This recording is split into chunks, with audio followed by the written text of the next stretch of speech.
Pessoal, a crise entre Brasil e Estados Unidos, né, Donald Trump versus Lula, está ficando cada vez mais complicada, né, e pode trazer graves consequências ao país, né? E lá na Globo News, o pessoal também está ficando meio perturbado, né? Porque eles não sabem se eles criticam o Lula ou falam bem, né? Ao mesmo tempo eles querem passar pano, mas ao mesmo tempo eles não conseguem deixar de criticar, né? Alguns criticam, outros tentam passar pano e fica aquela confusão, né?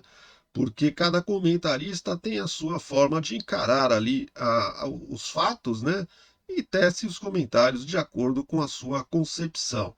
E aí, nós vamos ver aí esses vídeos, alguns vídeos ali do que está rolando ali na Globo News, né? E também ver o vídeo do presidente Lula hoje novamente, né, fazendo aí as suas fanfarrices, né, as suas bravatas, ameaçando novamente o Donald Trump de taxar ali os Estados Unidos e as Big Techs americanas. O Lula quer taxar as Big Techs americanas e está achando que com isso ele vai ter alguma vantagem, né? Na verdade, essa é uma bravata que ele não deveria fazer, mas está fazendo. Bom, pessoal, nós vamos começar já a ver os vídeos aqui, não quero ficar enrolando, mas antes eu só queria pedir para você deixar aí o seu like, se inscrever no canal, acionar o sininho das notificações e também deixar aí o seu comentário, beleza? Então vamos lá, vamos começar com a Miriam Leitão, que chegou a dizer o absurdo de que o Brasil está tentando ser o adulto na sala nessa questão da negociação com o Donald Trump. Você acha? O Lula não para de falar bravatas, fazer ameaças ao Donald Trump, tirar sarro, fazer chacota. E esse é o adulto na sala que a Miriam Leitão está falando? Pelo amor de Deus, né? Mas vamos ver a Miriam Leitão. O Brasil tem tentado muito negociar, tem tentado ser o adulto na sala. Ele já teve 11 encontros com as autoridades de comércio desde março para cá, 11 encontros, tanto a nível ministerial, 4 deles, e a nível de técnicos, para discutir detalhes e fazer propostas sobre cada ponto que eles têm levantado. E, inclusive, num ponto de combate à pirataria, o próprio USDA, que é o Escritório Comercial da Casa Branca, fez um relatório em maio, acompanhando o Brasil pela seção 301, a tal que foi acionada agora nessa investigação, dizendo que o Brasil tem feito vários avanços em muitas áreas, como, por exemplo, o combate à pirataria, que é do interesse de todos nós, combater a pirataria. Mas o que ele está fazendo, primeiro ele ameaça, faz todo tipo de ameaça, assusta e coloca uma tarifa grande na frente para depois negociar. No nosso caso é pior, porque o que ele pede em troca não é nem uma concessão comercial. O que ele está pedindo em troca é que a gente entregue a nossa democracia. Não, você me dá aqui sua democracia que está atrapalhando um aliado meu. Então, isso é inaceitável. O Brasil tem tentado neutralizar essa parte inaceitável, que eles chamam de ultrajante, e que eu já ouvi também de outros interlocutores negociar com a arma na cabeça, como disse o ex-ministro Celso Amorim, e tentar ir no objetivo, construindo essas alianças para atuar. Né? Assim, o Brasil tem sido muito objetivo. E ele está ouvindo histórias terríveis, por exemplo, a laranja que está sendo colhida. 30% dessa laranja vai para os Estados Unidos, e aí vai fazer o quê? Como é que vai fazer com a laranja? Né? Então, haverá um impacto muito grande na economia brasileira, a curto, médio e longo prazo, com essas tarifas. Não é brincadeira o que está vindo. E eu quero repetir aqui as palavras do nosso colega querido Guga Chakra. A gente precisa se preparar para o pior cenário. A Miriam Leitão realmente merece a fama que tem, né? Que é de ser uma das maiores puxa-sacos do presidente Lula, né?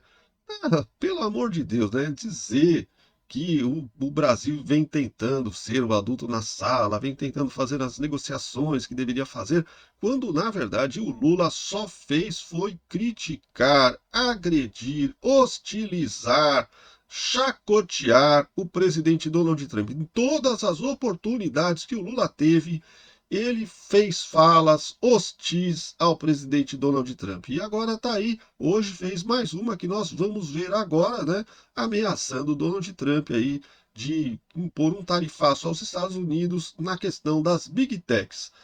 Ele disse, eu não quero que as empresas americanas, as empresas de plataforma, sejam, cobradas no Brasil. Dizer uma coisa, o mundo tem que saber o seguinte, esse país só é soberano porque o povo brasileiro tem orgulho desse país. E eu queria dizer para vocês que a gente vai julgar e vai cobrar imposto das empresas americanas digitais.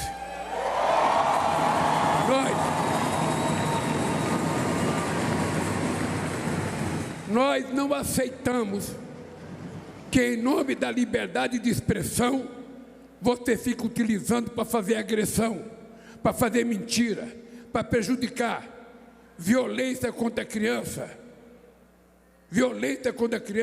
ódio entre as crianças, violência contra as mulheres, violência contra os negros, violência contra LGBTQIA+, ou seja, tudo que é tipo de violência. Aqui a gente não vai permitir, porque o dono do Brasil é o povo brasileiro e nós não vamos permitir. Eu não sei o que vocês acham, mas para mim parece que o velhinho da picanha tá ficando meio gagá, né? Ou então é assim mesmo, né? Ele só gosta de falar besteira mesmo, uma atrás da outra, né? Nós estamos vivendo uma crise terrível aí, né? Com essa ameaça do Donald Trump aumentar ainda mais as taxações, ele já taxou em 50% e pode ser que ele vá taxar ainda mais, né? Ele já ameaçou de taxar ainda mais, caso as coisas não rolem do jeito que ele está querendo. E aí o Lula vai lá e fica fazendo bravatas, né? Ameaçando de sobretaxar também as Big Techs americanas, né? E aí ele usa como desculpa o desejo dele de fazer censura nas Big Techs, né? Começa a falar dos crimes que acontecem aí nas redes sociais e tal, e como se isso fosse uma justificativa para taxar as Big Techs. Uma coisa não tem nada a ver com a outra, né? Fazer censura na internet é um desejo do Lula de muito tempo, né? Controlar a mídia, e até agora ele conseguiu. O STF, né, regulamentou a mídia. Nós vamos ter agora, nós não sabemos ainda como é que vai ficar a situação, porque a lei ainda não foi completamente regulamentada, né? Mas em breve nós teremos as redes sociais completamente controladas, né? E vai ser difícil falar o que se pensa aqui nas redes sociais. Então, o Lula fez uma confusão danada aí nessa fala, né? Mas o pior de tudo é que ele novamente cometeu uma bravata que vai complicando cada vez mais a situação do país. Vamos ver a comentarista Ana Flor criticando o presidente por conta dessa fala. Esse é um risco muito real, Trali, porque Lula está em um modo, sem dúvida alguma, de uma retórica eleitoral, tanto na fala de hoje, ficou isso muito claro, lá em Goiânia, em que ele, inclusive antes de falar de Trump, traz elementos sobre as eleições do ano que vem, necessidade de ampliar espaço no Senado, no Congresso, depois entra na fala de Trump, repete esses argumentos de que Trump não pode querer mandar no Brasil. Ele já havia feito nos últimos dias. No final de semana, ele postou um vídeo, aquele da jabuticaba, que também não ajuda num momento em que é preciso tranquilidade para lidar com um presidente, que é Donald Trump, que também não atua nessa linha da diplomacia. Ele também fala e determina questões, muitas vezes, que seus auxiliares têm dificuldade de saber até que ponto, qual a extensão das consequências. Vide o fato de que até agora os setores técnicos não sabem se essas tarifas de 50% se somariam às que já existem ou iriam substituir, por exemplo. Então, Lula faz uma opção que é melhorar a sua popularidade, tentar ganhar em cima de uma crise. Isso tem um sentido eleitoral, mas atrapalha as negociações, ou pode atrapalhar muito as negociações. Trump é alguém que respeita alguns presidentes, outros não, sempre elogiada, por exemplo, a atitude da presidente do México, a Cláudia Sheinbaum, que negocia de uma maneira tranquila, conversa com Trump. A gente viu, por exemplo, reações de líderes, governadores no Canadá que ameaçaram cortar energia para os Estados Unidos e aí Trump foi para cima ainda com mais tarifas, quer dizer, tem que ser uma negociação com cautela. E a gente vê isso por parte técnica, lá do Ministério do Desenvolvimento e Comércio Exterior, a gente vê isso por parte do Itamaraty, mas Lula não está indo, apesar de ele ter falado hoje que ele quer negociar, mas ele não está indo por este caminho. Tanto que teve uma resposta da porta-voz dos Estados Unidos, falando, não, Trump não quer ser imperador do mundo. Quer dizer, é óbvio que é uma declaração que chegou ao presidente dos Estados Unidos. Então você viu aí a própria Ana Flor, que é uma petista fanática, lulista, admitindo aí que o velhinho da picanha não está sabendo agir com essa questão da crise entre Brasil e Estados Unidos, entre Trump versus Lula, né? Ele, ao invés de ter uma postura mais séria, mais tranquila, né? Não, ele fica fazendo bravatas como vem fazendo já há muito tempo, né? Agredindo o Donald Trump, né? Ameaçando de tarifar, né? De contragolpear os Estados Unidos com as tarifas, né? Então, toda uma sucessão de idiotices, né? Que não estão levando a nada, só estão fazendo com que as coisas piorem, né? E isso se dá unicamente porque o Lula entrou no modo eleição, né? Ele está preocupado em ganhar popularidade. Ele percebeu que essa onda de nacionalismo aí que ele está tentando implementar, nessa narrativa aí de nacionalismo, de defesa da soberania do Brasil e tal, lhe rendeu ali alguns pontinhos na sua popularidade, né, que estava em queda livre, né? Então ele conseguiu recuperar ali 2, 3 pontos na sua popularidade, então ele está agora, achou que isso é a salvação da pátria e está agindo nesse sentido aí, né? Não tomando consciência das consequências que as atitudes dele podem trazer para o país. E você viu aí, até a Miriam Leitão, no final da sua fala, disse que as consequências podem ser muito graves do que está acontecendo entre Brasil e Estados Unidos, né? Bom, pessoal, esse modo eleição não está ligado somente na questão do Donald Trump. Ele também está fazendo isso com relação ao Congresso. Ao vetar, né, o aumento dos deputados, ele entrou numa nova guerra aí contra o Congresso, que pode lhe render vários problemas. Foi isso que o comentarista Valdo Franco falou em sua fala. Vamos assistir juntos. Tecnicamente, Lula tem os seus argumentos, né? Tanto do ponto de vista que o Congresso não aumentou essa justificativa do veto, não aumentou, não criou uma fonte de receita para bancar essa nova despesa. Além disso, tem essa questão da proporcionalidade de cada estado, né? A redistribuição e não aumento de cadeiras, mas isso não está no veto, mas é um argumento também. E tem o que a Câmara está falando. Os aliados de Hugo Motta estão dizendo que o presidente Lula optou pelo caminho de aumentar a sua popularidade, né? A decisão técnica de Lula está correta? Está, né? Não é o momento de aumentar despesas.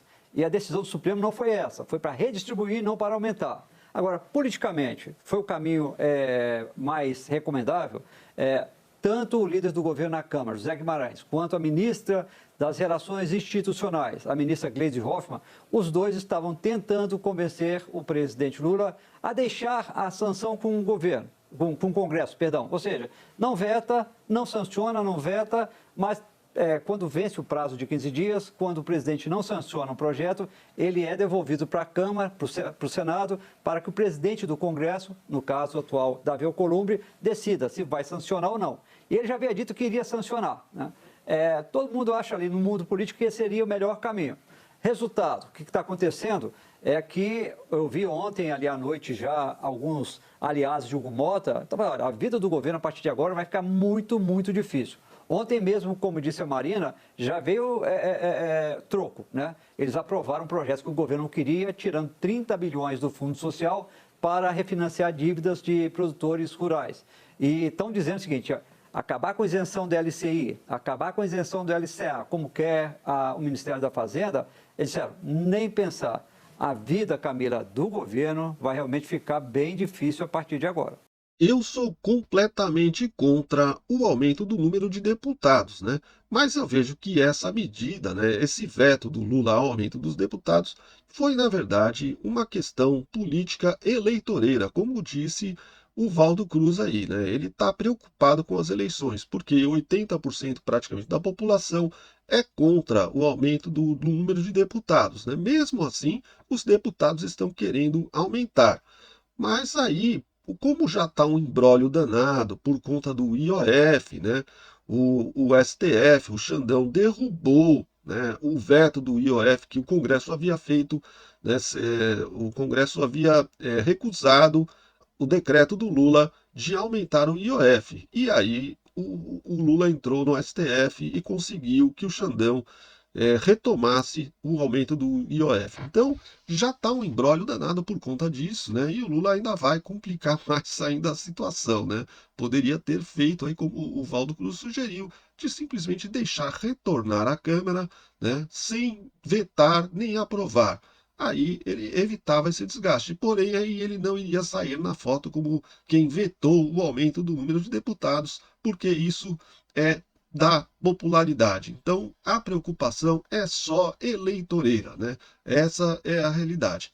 Bom, pessoal, esse vídeo hoje nós vamos ficando por aqui. O vídeo já até se alongou bastante aqui, mas eu espero que você tenha gostado aí do conteúdo. Se você gostou, deixa o seu like aí, se inscreve no canal, aciona o sininho das notificações e principalmente deixa o seu comentário. O que você acha? Você acha que a postura do Lula tem ajudado, tem contribuído a resolver o problema do tarifaço do Trump? Ou ele está prejudicando cada vez mais? Deixa o seu comentário aí, beleza? Vamos trocar uma ideia.